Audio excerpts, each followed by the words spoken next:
आ रही है। जी दादा, आवाज आ रही है।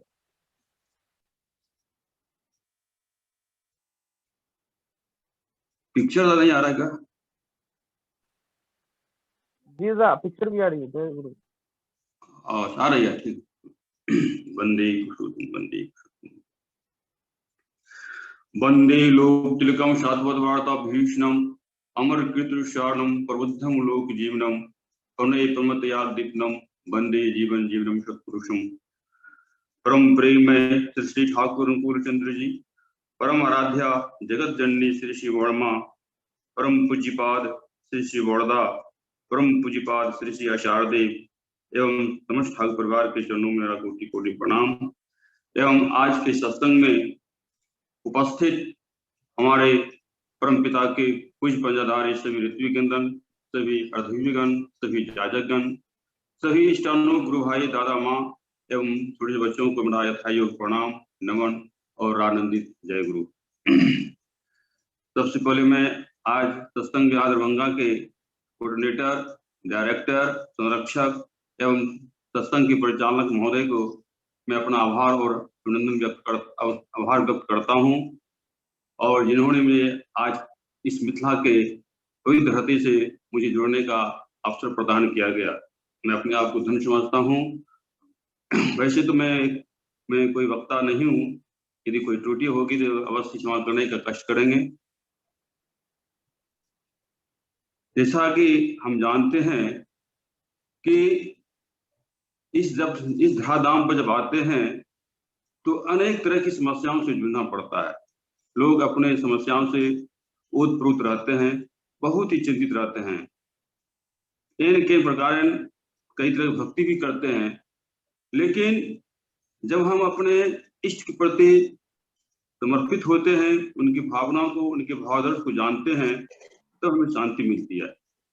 सत्संग में हम लोग सभी काम छोड़कर सत्संग में जुड़े हुए हैं, क्योंकि सभी लोग अपने जीवन में सार्थकता चाहता है, उन्नति, समृद्धि और वृद्धि चाहते हैं। केवल चाहने से नहीं होता है। हमें इसे और कैसे कर्म में परिणत करें, उस पर हमें फोकस करनी चाहिए। इसलिए हमें सदगुरु से युक्त होने की बात कही जाती है कि किताब में है कि ना अस्ति बुद्धि युक्त ना चा युक्त भावना ना चा भावता शांति शांत सुखम। क्योंकि जब भी धराधाम पर कोई भी पुरुषोत्तम आते हैं तो उससे युक्त होकर ही हम लोग आगे बढ़ पाते हैं और हर दृष्टिकोण में, हर क्षेत्र में आगे बढ़ सकते हैं।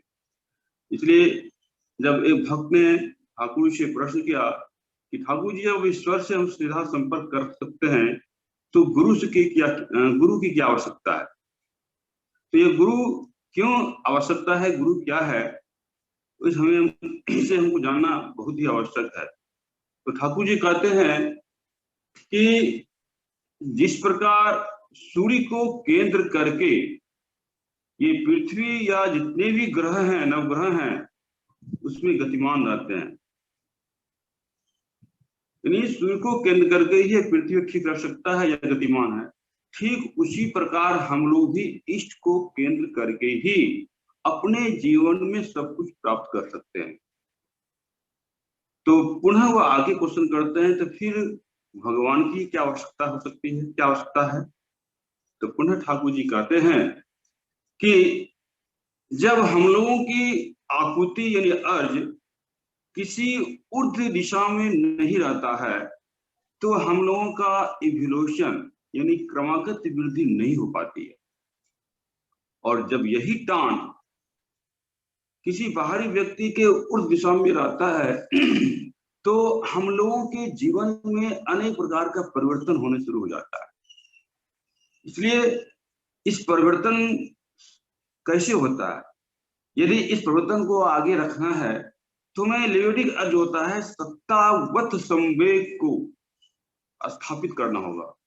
यदि ऐसे हम निष्क्रिय कर देते हैं या इसे सब समाप्त कर देते हैं तो हम लोग एक तरह जड़ की समान जड़वत हो जाएंगे, जैसे पत्थर लोहा है उसके समान हो जाएंगे।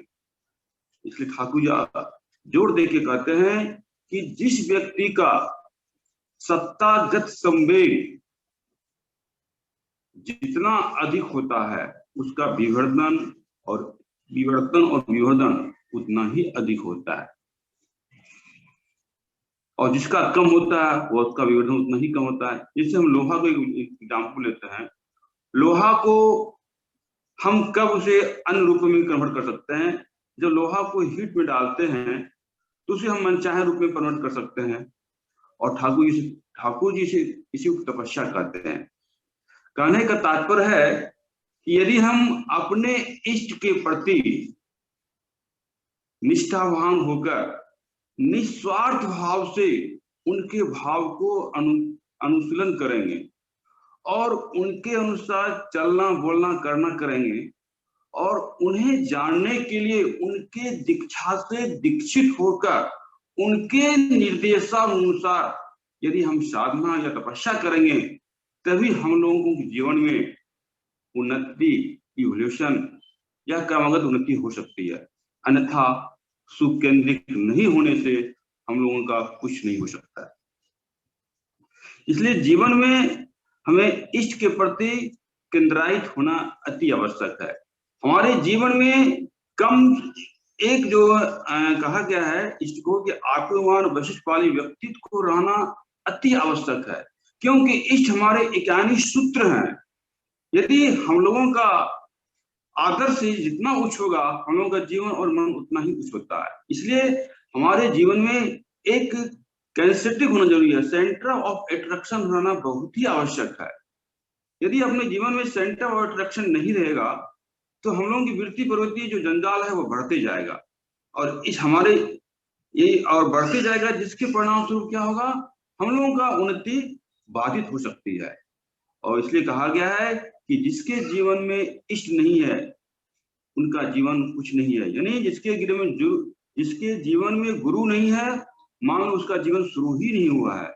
इसलिए हमें इष्ट के प्रति केंद्रित करना ही बहुत आवश्यक है, क्योंकि सभी लोग, जैसा कि हमने कहा है कि सभी लोग प्रवेश बचना बढ़ना चाहते हैं, सभी उन्नति चलना चाहते हैं, और यदि जीवन में कोई केंद्र नहीं होगा तो हम लोगों की जो इंद्रियां हैं वो हमारे अधीन नहीं रह सकती है।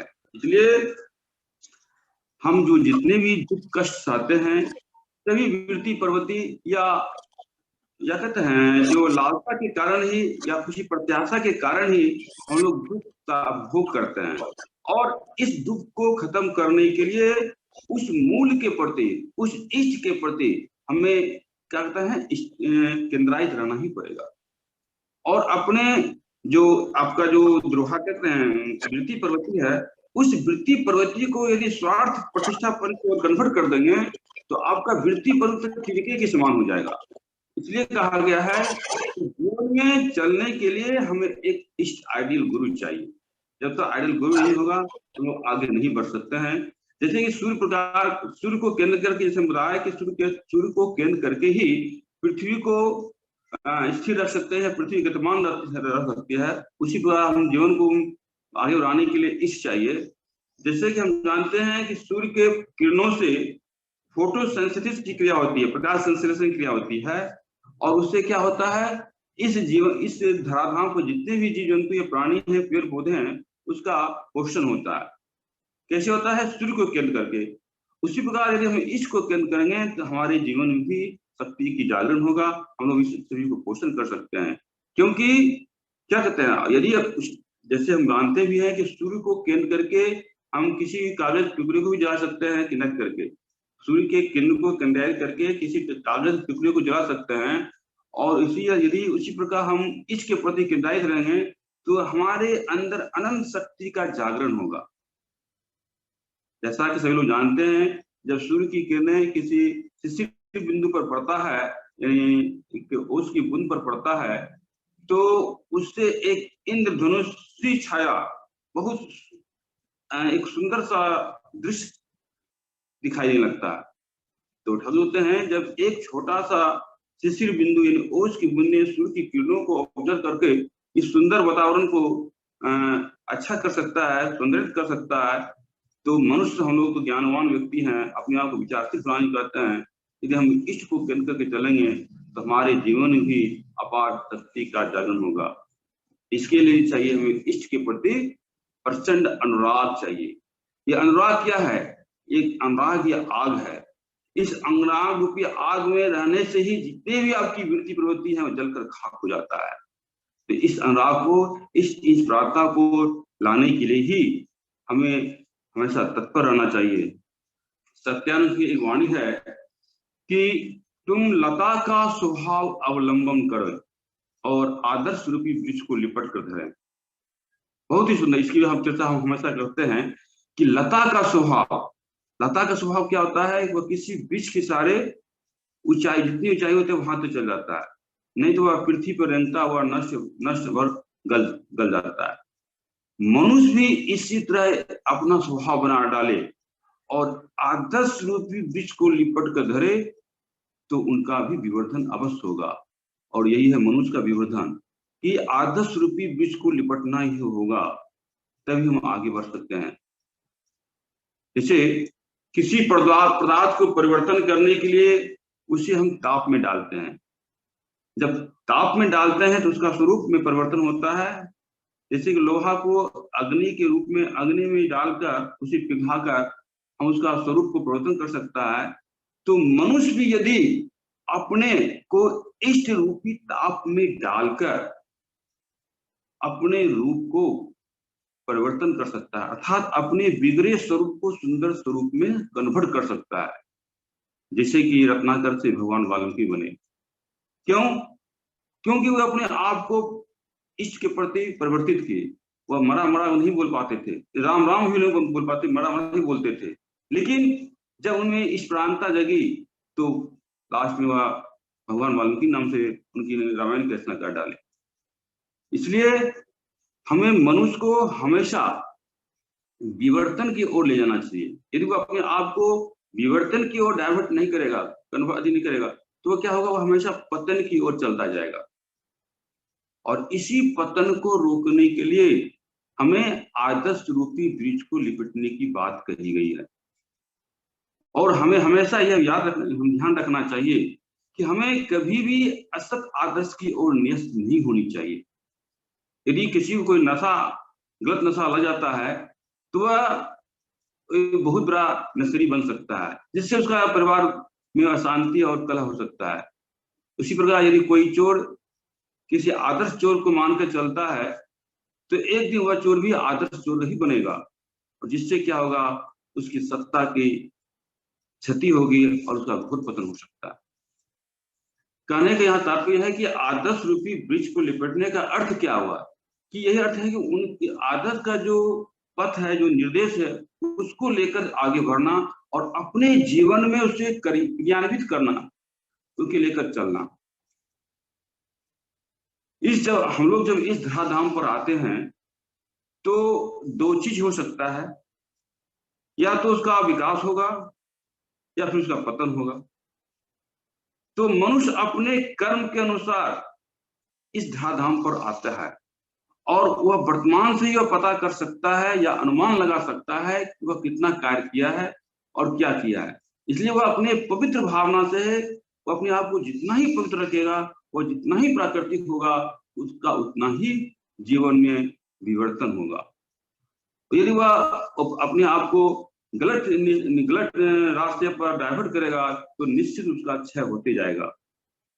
कहा भी गया है कि सत्य बात बोलना अच्छी बात है और सत्य बात बोलना पाप है। जैसे क्या थे? रावण, कंस, दुर्योधन क्या थे? वो प्राकृतिक थे और इसके चलते उनका नाश हुआ और उनके साथ जितने भी लोग थे वह भी नष्ट हो गए। आज दुनिया देख रहे हैं विनाश की ओर जा रही है। इसका मूल कारण क्या है? मूल कारण यह है कि वह असत को ही सत मान बैठा है, वो प्राकृतिक को ही प्राकृतिक मन बैठा है। वह तो इष्ट की बात पर चलना तो दूर, इष्ट की बात पर उसकी बात को सुनना भी नहीं चाहता है। यह हम लोगों की अज्ञानता है। क्योंकि प्रत्येक मनुष्य क्या कहता है? अपनी सत्ता के लिए जीता है। नहीं, प्रत्येक मनुष्य अपनी सत्ता की ओर, अपनी सत्ता को लेकर ही चलता है। तो यह सत्ता क्या है? सत्य क्या है? एक शॉर्टकट मान जाते हैं। सत्ता है कि जो अस्तित्व को ऊर्ध्वगामी करे, आपका जो एग्जिस्टेंस है उसको ऊर्ध्व की ओर ले जाए, वही सत्ता है। और सत्य क्या है? जो आपके अस्तित्व की रक्षा करे, वही सत्य है। और हम लोग जितने भी बैठे हैं सत्संग में, सत्संगी कहलाने के अधिकारी को कौन होते हैं? जो सत्ता का संगी है, वही सत्संगी होता है। और इस सत्संगी को सदगति कब होगा? जब उस गति की ओर, सुअस्तित्व की ओर हम लोग गतिमान रहेंगे। यदि जीव जानवर, जंतु जानवर जिस प्रकार अपना जीवन यापन करता है, मनुष्य भी यदि उसी प्रकार का अपना जीवन यापन करे, तो क्या उस मनुष्य की सदगति हो सकती है? कदापि नहीं हो सकती है। इसलिए क्योंकि मनुष्य क्या होता है? मनुष्य एक विवेकशील प्राणी है, विचारशील प्राणी है, उसके अंदर विवेक है, वह विकास चाहता है, स्वप्रवेश बचना बढ़ना चाहता है। लेकिन हम लोगों का जो कर्म है वह मनुष्य उचित नहीं है, और उसके अंदर मानवता भी नहीं रह गई है। जब मनुष्य की मानवता नष्ट हो जाती है तो वह आगे बढ़ नहीं सकता है।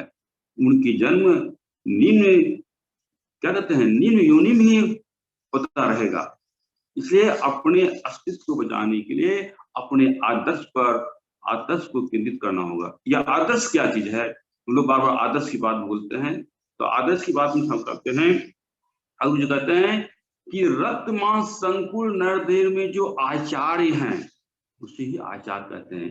यानी जो आचरण करके दिखावे, जिनकी सत्ता लोक कल्याणकारी होती है, ऐसे ही आचार्य को, ऐसे ही आदर्श को आचार्य कहते हैं, आदर्श कहते हैं।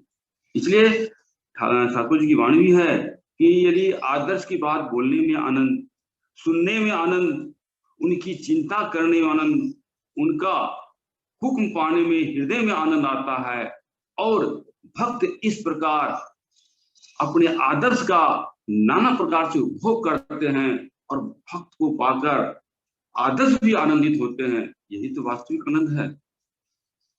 यदि भक्त भी आनंदित हो और मेरा आदर्श भी आनंदित हो, तो इससे बड़ा आनंद क्या हो सकता है? और इसी में आगे ठाकुर वाणी है कि अनादर में भी आनंद का क्या मतलब होता है। हम लोग पढ़ते हैं डेली में कि अनादर में आनंद का भोग का मतलब, जैसे कोई भक्त इष्ट की बातें कह रहा है और कोई उसके बातों को कोई ध्यान नहीं दे रहा है, लेकिन वह इष्ट की बातें करते जा रहा है, उसके मन में यह बात नहीं आती है कि मेरी बातें बेकार जा रही हैं। तो यही है प्रकृत याजक की पहचान। क्यों? क्योंकि इष्ट जो आदर्श होते हैं वे मंगल के मूर्त प्रतीक होते हैं। उनकी हर वाणी, उनका हर निर्देश जन साधारण को आनंदित करते रहते हैं। इसलिए कहा गया है कि भगवान, कहते हैं गुरु भगवान की साकार मूर्ति है। मतलब जो उनके हर वाणी जो आनंद प्राप्त होता है, वहां कष्ट भी कष्ट बनकर नहीं रहता है, और इससे ही हम कलेश सुख प्रियता भी कहते हैं। इस धरती पर मरना आसान है, लेकिन जीना बहुत कठिन है। इस कठिन जीवन को जीने के लिए हमें एकमात्र आदर्श पर अवलंबन होना ही पड़ेगा। यदि हम इसे छोड़कर अन्य जगहों में विचरण करते रहेंगे, तो खा छानते रहेंगे, तो कहीं शांति प्राप्त नहीं हो सकती है। इसलिए ये जो सत्ता मिला है, जो शरीर मिला है, इसका उपभोग करें। ठाकुर कहते हैं कि हम इस शरीर में हर अंग में भगवान का अंश है। ईश्वर अंश अविनाशी कहा गया है। यानी यह शरीर ही भगवान का, यह शरीर है प्रभु का मंदिर है। यदि इस मंदिर को हम पवित्र, स्वच्छ, निर्मल नहीं रखेंगे, तो क्या मेरी आत्मा को कष्ट नहीं होगा? हमारे प्रभु को कष्ट नहीं होगा? तो हम जानते हैं आपके चाल चलन चलित से, आपके रहन सहन से, आपके खान पान से, आपकी बातचीत से, आपके व्यवहार से यह पता चल जाता है कि आप कितने पवित्र और निर्मल हैं। जिन व्यक्ति ने यह जान लिया है कि भगवान ही हमारे उन्नति का एकमात्र अवलंबन है, और वे ही इस शरीर रूपी मंदिर में वास करते हैं, तो वे लोग अपना हृदय अपने इष्ट को समर्पित कर देते हैं। उन्हें जिंदगी में कितनी भी कठिनाई क्यों न हो जाए, कितना भी दुख अभियोग विपत्ति का पहाड़ क्यों ना आ जाए, वे अपने गंतव्य स्थान से, अपने लक्ष्य से कभी भी विचलित नहीं होते हैं। कष्ट आ सकता है लेकिन वह कभी विचलित नहीं हो सकते हैं। लेकिन जो मनुष्य दुर्बल मन वाले हैं वह चिरकाल ही संदिग्ध रहता है, उनके अंदर भक्ति आ ही नहीं सकती है, वह कभी निर्भर ही नहीं कर सकता है, और थोड़े से हल्के झटके में वह क्या होते हैं, विचलित हो जाते हैं, अर्थात अपने सत्य मार्ग से क्या हो जाते हैं, वह च्युत हो जाते हैं।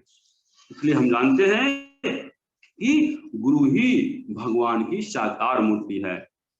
यदि हम गुरु को लेकर नहीं चलेंगे तो गुरु तो हम किसी देवता को हम नहीं पूछ सकते।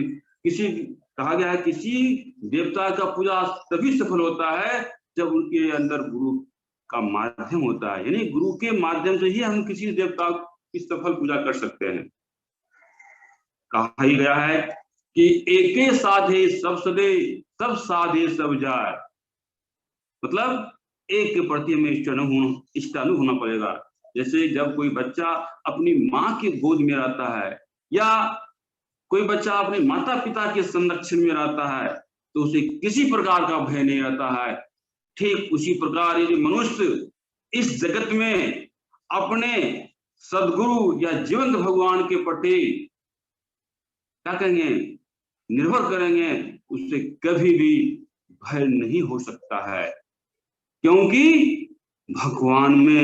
भगवान को कहा गया है सद ऐश्वर्यशाली। भगवान को सद ऐश्वर्यशाली क्यों कहा गया है? क्योंकि उनमें क्या है, ऐश्वर्य है, यश है, वीर है, श्री है, ज्ञान है, वैराग्य है, ये इन सभी गुणों के अधीश्वर हैं और ये सभी गुण उनमें स्वतः ही प्रस्फुटित हो रहे हैं। और इस गुणों को हम उनको अनुशीलन कर, अनुराग पूर्वक अनुशीलन कर, अपने कर्म में परिणत कर हम इन गुणों को अपने अंदर प्रभावित कर सकते हैं। क्यों? क्योंकि हम भगवान के ही अंश हैं। इसलिए इस गुणों को हम अपने जीवन में संजीवित कर सकते हैं। लेकिन इन सभी गुणों को हम लोगों ने विस्मृत कर दिया है, हम लोग उसे भुला दिए हैं, अपने कर्म के चलते वैसा कर्म नहीं कर पा रहे हैं। और इन्हें जागृत करने के लिए हमें निश्चित रूप से सदगुरु शरणापन्न होना ही पड़ेगा। सदगुरु शरणापन्न की बात कही जाती है, सदगुरु शरणापन्न होना करना ही पड़ेगा, तभी हम लोग अपने अंदर जो इस शरीर रूप में जो ईश्वर को हम प्रतिष्ठित किए हुए हैं हम जान पाएंगे। तो सदगुरु शरणापन्न कहा गया है कि सदगुरु शरणापन्न हो, सतनाम मनन करो और सत्संग का आश्रय ग्रहण करो। मैं निश्चय करता हूं तुम्हें अपनी उन्नति के लिए सोचना नहीं पड़ेगा। तो हम लोग सदगुरु, सतनाम, सतमनन, आश्रय का जो अर्थ जो लगाते हैं वह अर्थ हम लोग गलत लगाते हैं। जो बोलचाल भाषा में जो उसका अर्थ लगाते हैं वह ठीक नहीं है। ठाकुर जी ने इन सभी शब्दों का कई जगह से खुलवाकर उनके धातुगत अर्थों को बतलाए हैं। तो कहते हैं क्योंकि हम लोग सत्संगी हैं तो इनका थोड़ा सा डिफिनेशन जानना बहुत जरूरी है, इनका अर्थ, इनको भावुकता को जानना जरूरी है। सदगुरु, सतनाम, सत्संग शॉर्टकट में बताना चाहेंगे कि सदगुरु क्या होता है। सदगुरु दो शब्द है। सद में होता है जीवन और वृद्धि, मतलब सद में जीवन वृद्धि, और गुरु में जो उनको विशेष रूप से जानते हैं, विशेष भाव से जानते हैं, अर्थात जीवन और वृद्धि जिस कारण से है और उनके जो विशेष जानकार हैं और अन्य को भी जनाते हैं। देखिए, अन्न को भी जनाते हैं, अन्न की रक्षा करते हैं, अन्न का पोषण करते हैं, अन्न को प्रेरणा देते हैं और हमें महाकारण मुखी बनाते हैं, वही सदगुरु हैं। अर्थात सदगुरु क्या है? एकमात्र आपूर्यमान वैशिष्ट पाले आश्चर्य व्यक्तित्व को ही सदगुरु कहा जाता है। अर्थात सदगुरु क्या होते हैं? सच्चा सच्चिदानंद की मूर्ति विग्रह होते हैं और वे ही रूपायित ईश्वर के प्रेरणा स्रोत हैं। वे ही हमारे आत्मिक शक्ति के प्रज्वल ज्योति, प्रबल ज्योति हैं और अस्थि वृद्धि के अमृत पथ हैं। तो क्या उसके पास, इस अर्थ को जानना बहुत जरूरी है कि सदगुरु में क्या क्या विशेषता होनी चाहिए। इसलिए हमें सदगुरुओं को प्रेम करके उनकी इच्छा का परिपूर्ण करते हुए उनके आदेशार अनुसार उनके संघ साचार और सेवा के माध्यम से हमें ईश्वर स्पर्श की प्राप्ति से मनुष्य धन्य हो जाता है।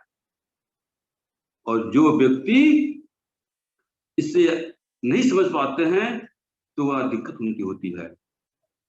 एक भक्त ने ठाकुर जी से प्रश्न किया कि भगवान होते हैं, बार बार कहते हैं कि गुरु ही भगवान की साकार मूर्ति है, तो गुरु क्या है? वही गुरु क्या है? सदगुरु आचार्य हैं। नहीं, गुरु पुरुषोत्तम ही सच्चिदानंद के मूल प्रतीक होते हैं, इसलिए इसको गुरु को भगवान की साकार मूर्ति कहा गया है। और जो व्यक्ति साक्षात उनके भाव से प्रत्यक्ष दर्शन नहीं कर पाते हैं तो आचार अनुगामी जो परंपरा के जो भाव है उनके कुछ भाव को, उनके कुछ अंश को ग्रहण कर सकते हैं। जब ये आचार परंपरा का जब भाव जब क्या होते हैं मलिन मलान हो जाता है और वह विकृति के कगार पर आ जाता है और विकृति से आच्छन्न हो पड़ता है। जैसे कि ठाकुर जी कह गए हैं कि 10,000 वर्षों तक उन्हें खुराक दिए हैं कि हमें नहीं आना पड़ेगा, तो 10,000 वर्षों में ये बात पुनः क्यों आना पड़ेगा?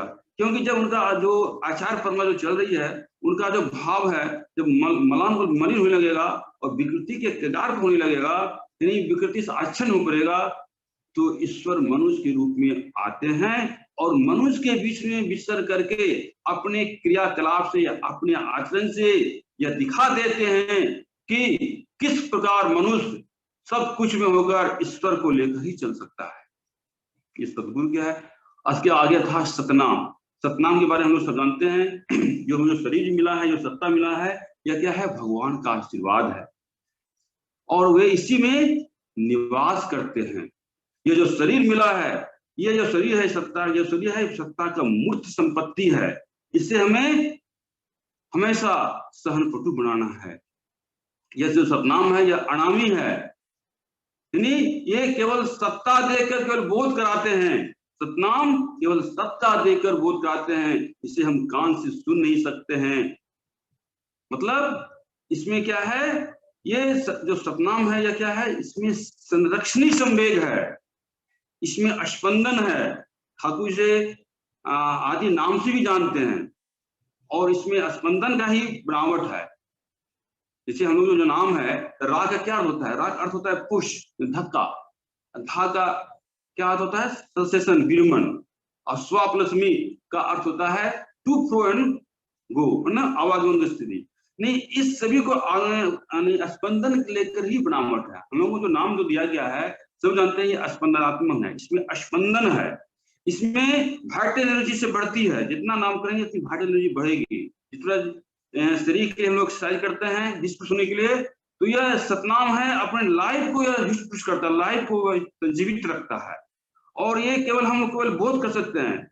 सतनाम को शब्द नहीं है, यह शब्द का स्वरूप है, यह शब्द का प्राण है। हम लोग परम भाग्यशाली हैं कि ये नाम हमको दिया गया है और इसे हम स्पंदन केवल स्पंदन महसूस कर सकते हैं। जिससे इलेक्ट्रिसिटी या विद्युत को महसूस कर सकते हैं। ये स्पंदन, ये जो नाम है सतनाम है, ये इसको भी केवल हम लोग अनुभव कर सकते हैं।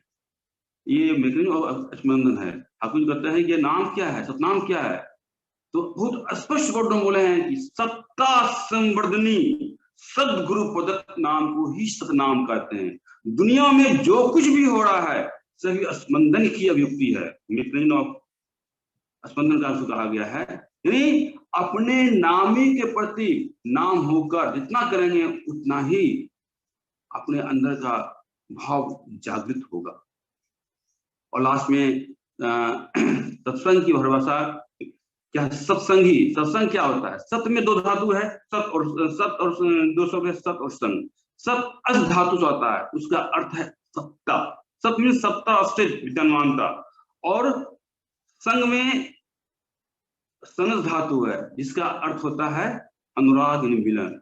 यानी सत्ता के प्रति अनुराग ही सत्संगी हो सकता है। और सत्ता का जो परम पुरुष, परम सत्ता है, और परम सत्ता का जो मूर्त विग्रह जीवन सदगुरु हैं,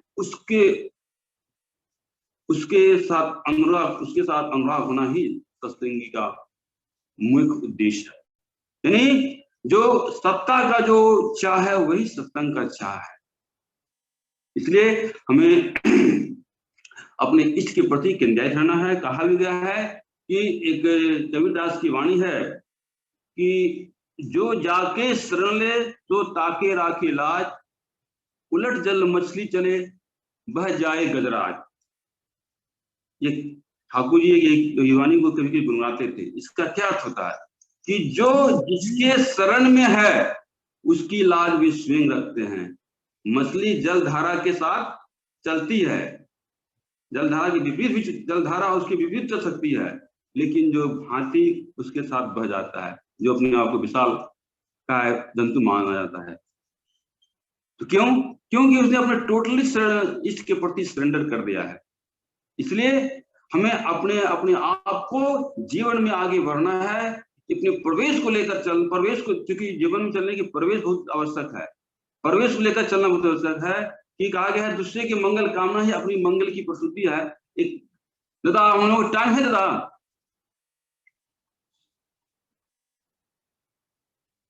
दादा जय गुरु।